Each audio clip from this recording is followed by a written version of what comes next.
Kami sa customer service sa SM Fairview, magdadala kami ulit ng barya ni Ate Sally. 25 cents na Ate Sally.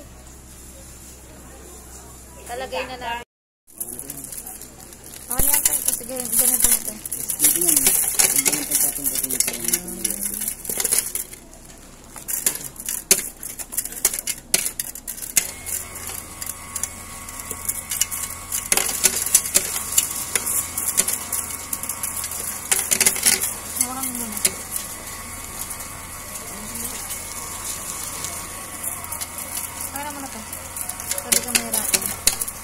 Bago na pala siya. Dami-dami lang. Ano, ihulog lang doon sa may ano. Sige lang. Lagay mo lang yun. Sige lang. Nag-stop na siya. Sige ma'am. Wala na po. Okay na po. Naka 100 plus din sa Ate Sally.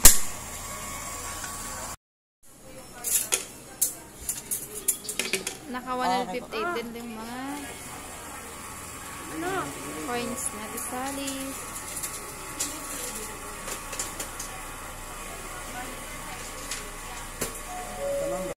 Namin nilagay. Okay na po yan. Apo.